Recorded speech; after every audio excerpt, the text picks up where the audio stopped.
আমি তো একটা দেশ চিনি, এই দেশে কোনো বেনামাজি নেই। আমি 6 বার গেছি ওই দেশে, কোনো বেনামাজি ওই দেশে নেই। এটা আমার প্রথম দিন প্রমাণ হয়েছে। আমি প্রথমবার যখন যাইতেছিলাম আদিস আবাবার থেকে ইথিওপিয়ার থেকে আমার ফ্লাইট ছিল, আমার পাশে যিনি বসা ছিল ও প্লেনে পুরা দাঁড়াইতে পারতো না, ছাদে লেগে যেত। প্লেন একটু নিচা থাকে না, লাগেজ লুগেজ বড়ার পরে তো মাথা উঁচা করতে পারতো না, এরকম লম্বা। আর মাশাআল্লাহ কালো তো এরকম কালো, আফ্রিকার মানুষ তো চাঁদের, আফ্রিকার মানুষ কালো। তা আমি কথা বলতে বলতে ওরে নামাজের সময় চলে আসছে, আমি নামাজের কথা বলছি তো ও হাসি দিয়া বলে, মুসলমান নামাজ পড়ে না, তুমি এই কথা বিশ্বাস করলা কি, ধারণা করলা কি করে যে মুসলমান আর নামাজ পড়বে না? দেখলাম নামাজ পড়লো প্রথমবার। তো আমার দাওয়াত ছিল ওর বাড়িতে, তো নামাজের সময় আমি গেলাম, তো বলল চলো আগে নামাজ পড়ে নি পরে খাবো। তারপর আমি 6 বারে ওদেরকে পরীক্ষা করছি, বিলকুল টপ টু বাটন, প্রেসিডেন্ট থেকে নিয়া, সেনা প্রধান থেকে নিয়া, নিচের আমলা পর্যন্ত একজনও পাই না নামাজের আজান কানে ঢুকছে আর বলছে নামাজ আগে কাজ পড়ে। আজান কানে পড়তে দেরি, চিৎকার দিয়া উঠা বলে নামাজ আগে কাজ পড়ে, এবং নিজে ইমামতি করে নামাজ পড়ায়। কি আমি প্রেসিডেন্টকে দেখছি নিজে ইমামতি করে নামাজ পড়ায়। আর কেরাত শুনলে আমাদের দেশের কারীরাও কইব কেরাত, এত সুন্দর কেরাত, হদর এত সুন্দর পড়ে। তো মেরে দোস্ত, আমরা কি একটা ইউনিয়ন বানাইতে পারবো না? হ্যাঁ পারবো না? একটা মহল্লা পারবো না? এই জন্য বলতেছি সাহায্য ওই পর্যন্ত আসবে না। ইহুদিরা এখন একটা স্লোগান দেয়, কি জানেন? এটা আমাদের হুজুররা জানে না, কেননা হিব্রু ভাষায় দেয় তো, এই জন্য আমাদের হুজুররা এটা বোঝে না। ওরা একটা স্লোগান দেয়, ইদান নাহনু ফিল আমান দাম্মিরুল মুসলিমিনা কাইফা তুদাম্মিরু কাইফা তুরিদুনা আন তুদাম্মিরু। আমরা এখনো নিরাপদ, বিদায় তোমাদের যেমন ইচ্ছা তেমন মুসলমানদেরকে মাটির সাথে মিশাও। কেন ওরা নিরাপদ জানেন? এটা ওদের কিতাবে লেখা আছে, যেদিন পর্যন্ত মুসলমানের জুমার জামাত আর ফজরের জামাত সমান না হবে। আজকে জুমায় মসজিদ ভরা যায়, ফজরে মুসল্লি পাওয়া যায় না। শীতের দিন, বৃষ্টির দিন ইমাম আর মুয়াজ্জিন 2 জন শুধু নামাজ পড়ে। আল্লাহর ঘর খালি। ওদের কিতাবে লেখা আছে ফজরের জামাত আর জুমার জামাত যতক্ষণ পর্যন্ত মুসলমানের সমান না হবে, সংখ্যার দিক দিয়া, মানুষের দিক দিয়া, ততদিন পর্যন্ত মুসলমানের বিজয়ের পালা শুরু হবে না। বিদায় আমরা ইহুদিরা নিরাপদ নিরাপদ নিরাপদ নিরাপদ। এই জন্য ওরা চিৎকার দিতেছে এখন, নাহনু ফিল আমান তুদাম্মিরুল মুসলিমিনা কাইফা তুরিদুনা আন তুদাম্মিরু। তোমরা এখনো নিরাপদ, যেমন মনে চায় তেমন মুসলমানদেরকে মাটির সাথে মিশায়া দাও। ছোট একটা অনুরোধ থাকবে, কথাগুলো যত বেশি মনোযোগ দিয়ে শুনবো এবং পরিবেশটাকে যত নির্জুম রাখবো, নির্জুম বোঝেন,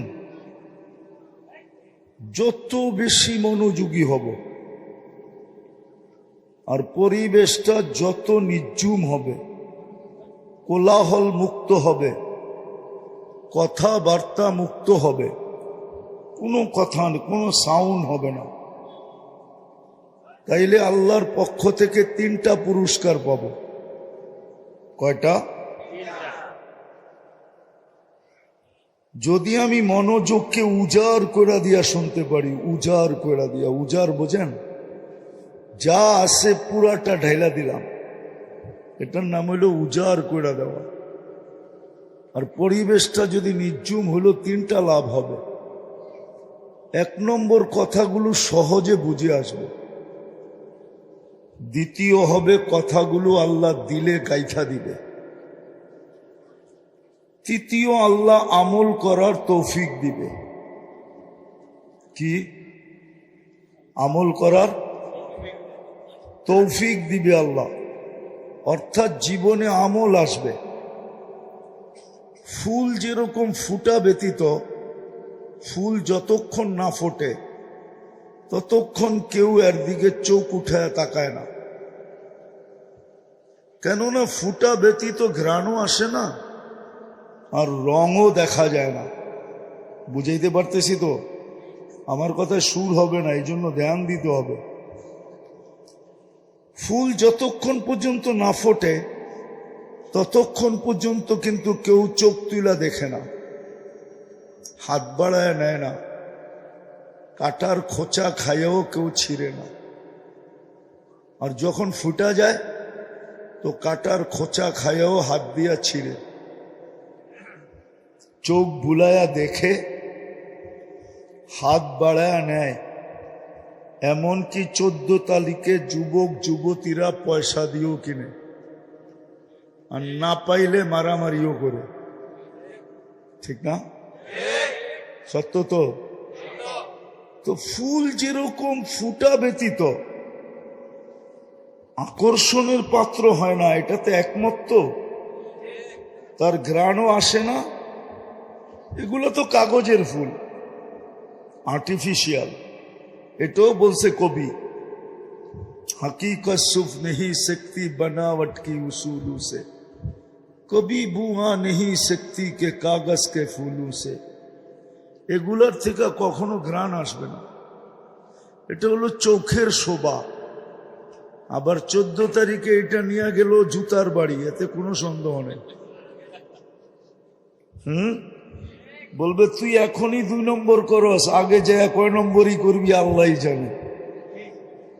যদি এটা নিয়ে গেল, জীবনে কোনোদিনও লেখা দিবে না I.U, এটা জীবনের জন্য অফ হয়ে গেল।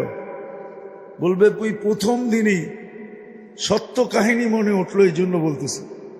আমি জাপানে 2 বার গেছি। কবার? তো জাপানে আমাদের এক বাঙালি বিয়ে করছে, জাপানিজ মেয়ে, মুসলমান বানায় করছে। তো ফজরের নামাজ নিজে পড়ে না দেখা স্ত্রীকে বলছে যে নামাজ 4 ওয়াক্ত। কয় ওয়াক্ত? জোহর, আসর, মাগরিব, এশা। তো নতুন জাপানি মেয়ে, জাপানিরা কিন্তু যেটা করে ওটা সিরিয়াসলি করে। সিরিয়াসলি বোঝেন? খুব গুরুত্ব দিয়া করে। তো মহিলা নবমুসলিম 4 ওয়াক্ত নামাজ খুব ভালো মতে পড়তেছে। তো একদিন ঘুরতে গেছে আর বান্ধবীর কাছে, বান্ধবীও জাপানি, তারও বিয়ে হয়েছে এক বাঙালির সাথে, কিন্তু সে একটু দিনদার, ছেলেটা একটু কি, সে 5 ওয়াক্ত নামাজ পড়ে, স্ত্রীও পড়ে। তো যখন বান্ধবীর কাছে গেছে তো বান্ধবী জিজ্ঞাসা করছে, তুই নামাজ কয় ওয়াক্ত পড়িস? কেন, নামাজ তো 4 ওয়াক্ত। তো সে মাথার হাত দিয়ে বলছে, কে বললো তোকে 4 ওয়াক্ত? কেন, আমার স্বামী তো বললো 4 ওয়াক্ত, জোহর, আসর, মাগরিব, এশা। তো বলছে, না বোন, নামাজ 5 ওয়াক্ত। সবচেয়ে গুরুত্ব যে নামাজের রাখে সেটাই তোর স্বামী বলে নাই, ফজরের নামাজ। তো সারাদিন ছিল, খাওয়া দাওয়া করছে। বিকালে যখন ওইখান থেকে আসতে ছিল তো অফিস থেকে ডিভোর্স লেটার নিয়ে আসছে উঠায়া। রাত্রে স্বামীকে বলতেছে, এই নাও ডিভোর্স লেটার। বলছে, কেন? বলছে, তুমি যখন নামাজ নিয়ে আমার সাথে ধোঁকা করতে পারো, তাহলে সারা জীবনে তুমি আমার সাথে ধোঁকাই করবে, আর ভালো করবে না। বিধায় আমি তোমার সাথে থাকতে ইচ্ছুক না। ঠিক এরমই 14 তারিখে এই ফুল নিয়ে গেলে জীবনে কোনোদিন আর I.U লেখা দিবে না। কেননা প্রথমেই এরকম ফুল নিয়ে গেছে যেই ফুলের কোনো ঘ্রাণ কোনোদিন হবেই না। তো মানুষ ফুল যতক্ষণ পর্যন্ত না ফোটে আকর্ষণের পাত্র হয় না।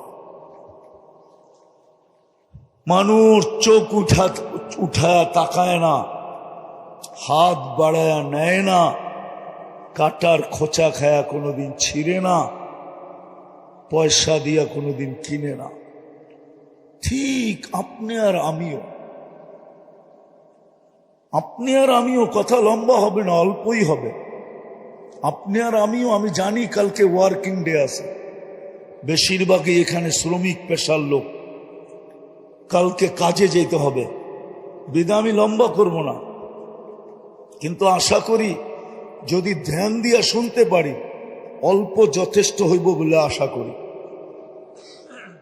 আপনাদের যদি তাওয়াজ্জু থাকে, মন দিয়া যদি শোনেন, তো যেরকম ফুল আকর্ষণের পাত্র হয় না ফুটা ব্যতীত, তার ঘ্রাণ ছড়ায় না, তার কালার প্রকাশ পায় না, তদ্রূপ আপনি আর আমিও আল্লাহর কাছে আর আল্লাহর রসুলের কাছে